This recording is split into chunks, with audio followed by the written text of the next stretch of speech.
Hi, Assalamualaikum, good afternoon. Thank you for being here, and first and foremost, thank you DCCI for inviting me to present on today's session this year. The topic is quite heavy, but I have quite a limited time to share with you guys. So I really hope the values that I want to share with you guys is meaningful, and you can bring it back on to your organization and kind of implement and share it with your leaders. So the topic that I'm going to share with you is revamping data architecture to embrace cloud native computing while sustaining competitiveness in the dynamic business landscape. Hold on, let me get my clicker. I was too excited. All right. Just to share with you guys, we have started off our digital transformation journey in Johor Corporation since 2021. So it kind of ended in 2023, which is December 2023.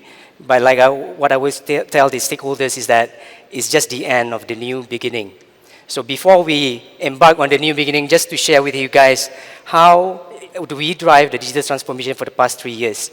So we have 5 business drivers, where 2 resonates pretty much with the digital division. So the first one is transitioning towards an exponential organization. So we are moving away from BSE, Business Scorecard, to OKRs, where we are focusing on outcome-based. So we are pivoting the digital division from KPI-based into what outcomes we need to deliver, which can be mapped towards certain business values. And the second one is digital fluency is crucial towards becoming a VDO. So we are pivoting J Corp from a digital, data-driven organization towards a value-driven organization. So the difference between these two is that we try to map each of the digital enablement, each of the digital projects or whatever we implement inside our digital ecosystem to map it to a certain business values. So a lot of questions being thrown in is that how do you able to implement any digital magnitude within a year or within months? First is to align with your stakeholders in your president. Like in J Corp, we have a strong buy-in from our senior leadership within the organization. So the reason of this is because the strong alignment from the senior leadership is due to we showcase and use cases, we prove values from any digital initiatives towards the business alignment, the business drivers. So the second one here, the one I mentioned just now, digital fluency is crucial towards becoming a VDO because any initiative that we do needs to be translated into a certain business values. All right, the components of our digital transformation is based on these 3 categories: digitalization, analytics, and operations. So this is what the areas of focus for the past 3 years. And it's broken down into technology, data science, people, process, and culture, and new ways of doing things. So new ways of doing things relates or it resonates so much about in regards with innovations. So it's not about reinventing the wheel. We come out with new approach, new values, and new upcomings for the digital technologies, and we put it inside our digital ecosystem so that we can continue to scale up what we have. So these 5 elements, which is technology, data science, people, process, culture, new ways of doing things, it goes back to these 5 things below, which is people, data, insights, actions, and results. So one of the vision that really drives the digital division is to achieve 100% decision-making through analytics. So it sounds quite modest and simple, but it goes way more than that. And that brings us to the EA, which is the enterprise architecture, the blueprint of our digital division or digital blueprint throughout the J Corp and its investee companies. So at the first round, for the past 2 years, which is part of the transformation, we have aligned 6 core apps within the organization, J Corp as a group, together with investee companies. So the 6 apps are analytics, finance, HR, supply chain, cyber security, and back office. So in other words, the main focus is actually data and security. And we adopted cloud first as our main strategy since 2021, but somehow now we are considering to have it hybrid. Okay, the reason being is that we want to shift all the critical apps. We have shifted all the critical apps on cloud, But there are certain areas that and certain operational stuff that we want to put on-prem. And those are mainly data processing. So we want things fast and we want it to be as close to the edge as possible. So from this EA, we scaled it up a little bit and we added on new layers, which is the infra layer, security, data, and automation. So what I mentioned just now, even though as much as we embrace cloud first, but somehow there is a need for a hybrid model. But we are still considering that right now, but the hybrid model is more on security. It's not really data from the apps, because all our apps are on cloud already, which is part of the application architecture which is shown here. And then we kind of pivot our focus more towards security, data, and introduce a lot of automations to create efficiencies. And I think security is one of the main areas that I really want to emphasize, because whatever you put in, most myth that people believe is that once my app is on cloud, my data is secured. Once I move everything to cloud, everything is secured. That's not the case. So the transaction from your office or any connectivity before it enters the cloud still needs to be secured. So that is some missing thing that people always miss about. And I mean, everyone have heard about the recent attacks, cyber attacks and all that. So I think there is a crucial need to focus on security and data. On the infrastructure layer here, it's not really about on-prem. Again, it's more talking about network connectivity. We want to innovate how this connectivity works. We want to see how, from the connections, the connectivity and networks that we have throughout the office and Investicos, we want to centralize pretty much as possible. So that brings me to the next slide, which is part of our main digital strategy agenda for 24-25. We are looking into unifying the platform architecture. And this comprises of these three layers: the connection layers, networking layers, protection layer, which is the security layer, and then the third one, analyze and act. So once the foundation phase is ready, the infrastructure is ready, we scale up, we pivot it into cybersecurity and security of the devices, then we can have that total visibility of any connections that we have in the system, in our ecosystem. So we can protect what we can see, but it's hard to protect what we can't see. But through these layers, once it's being built up, all these three layers, it gives us that visibility to see the invisible. And one of the enablers for this is we discovered that we want to capture as much application portfolio as possible. So we have tons of applications within our digital ecosystem. So if I were to ask any CIOs over here, if there's any CIOs here or head of digital applications and whatnot, do you know the actual ROI of each of your applications? Anyone can, by the raise of hands, does anyone knows exactly the ROI of each of the application portfolios that they have throughout the organizations? The answer might be 40%, 50%, but it's never 100%.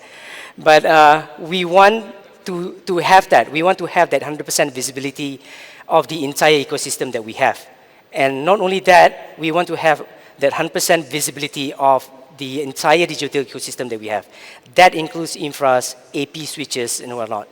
We want to have whatever we spend on digital needs to match certain values within the business, be it intangible or tangible assets, and that needs to be proven as an ROI towards that investment. So that's what we're doing here today in Johor Corporation. We are capturing all this data in, and this data resides in cloud.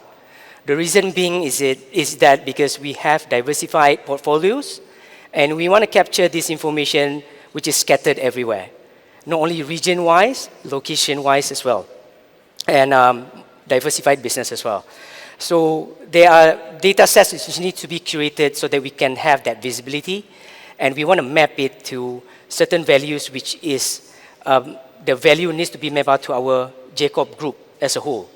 So each of our portfolios has their respective line of business, But this line of business needs to be mapped out to that aspiration that we have at Johor Corporation.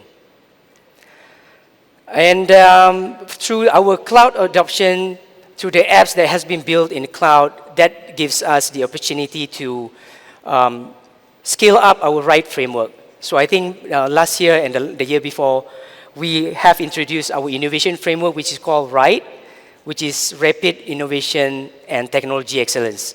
It's a combination of COE and an innovation framework. So the RIDE framework, what we have scaled up is that we noticed that if we use humans as our persona, it takes time for us to come out with use cases development. So the framework has been tweaked a bit where we validate it with AI. So since we are on a Microsoft ecosystem, we have a localized GPT engine.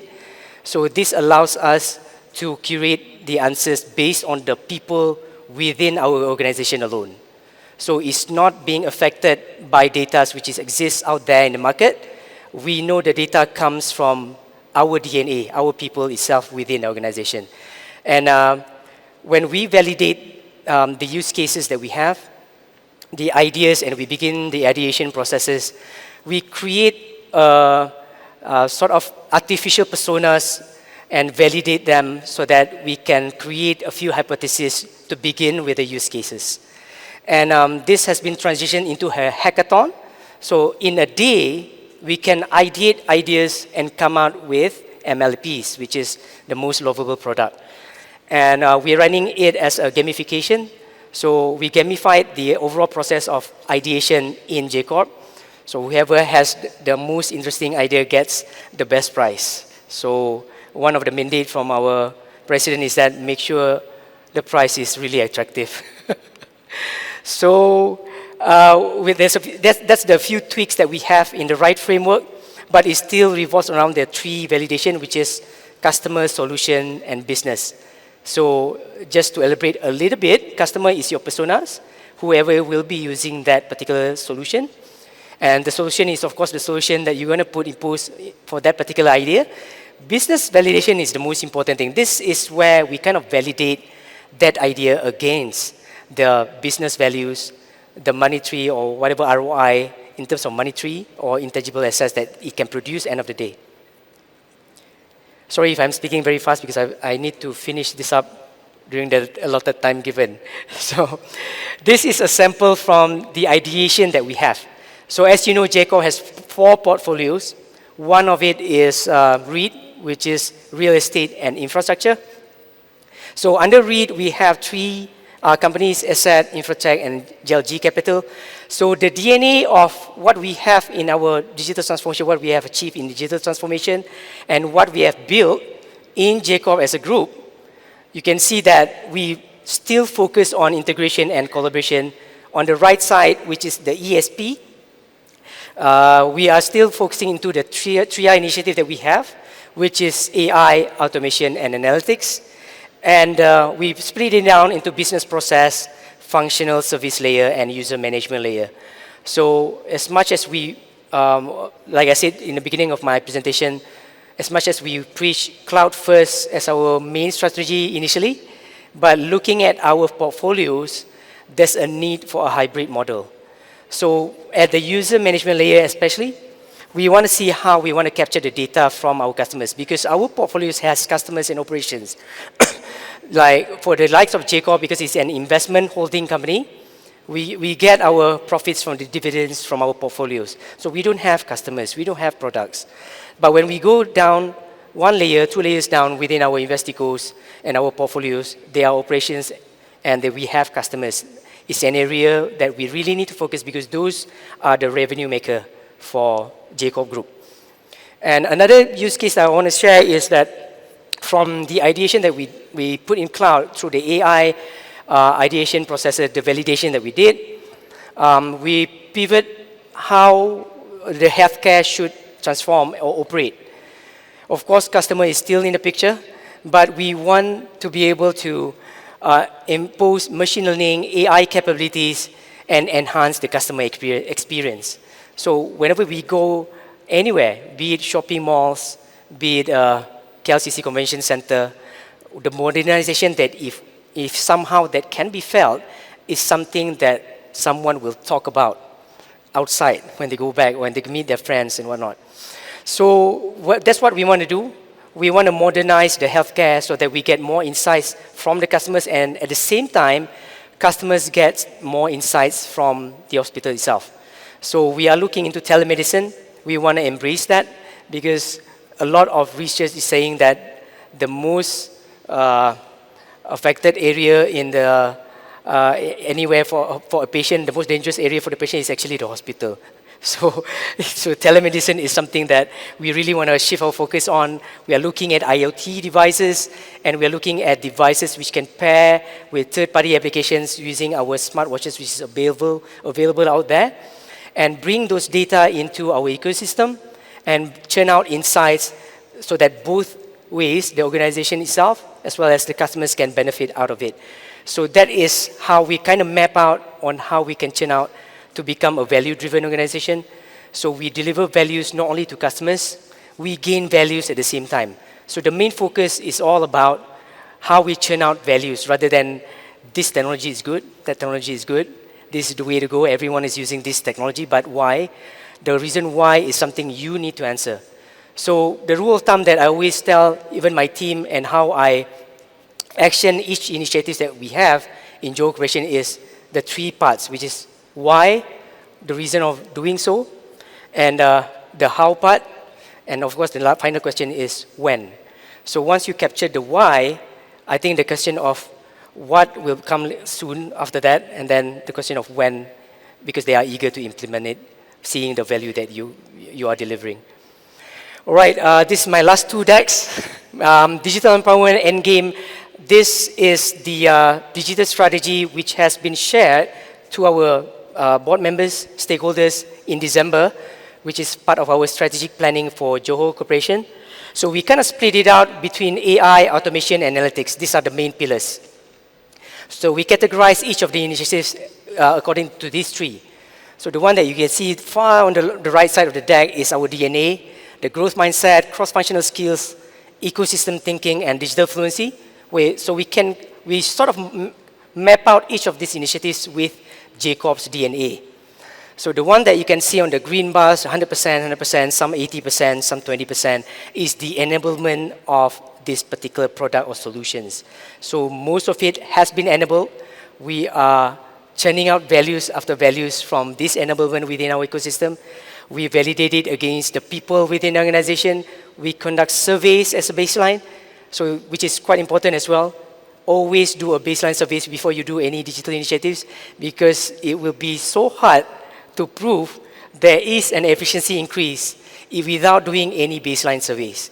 So first things first, conduct a baseline surveys, and you continue to scale up and validate the gaps from there. So when you present each digital initiatives that you have in your organization based on that initial baseline, then you continue to scale it up and continue sending the survey again and again.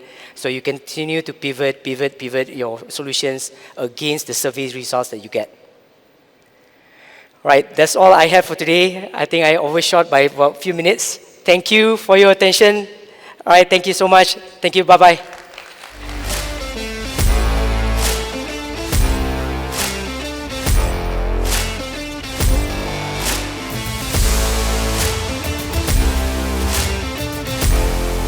Thank you so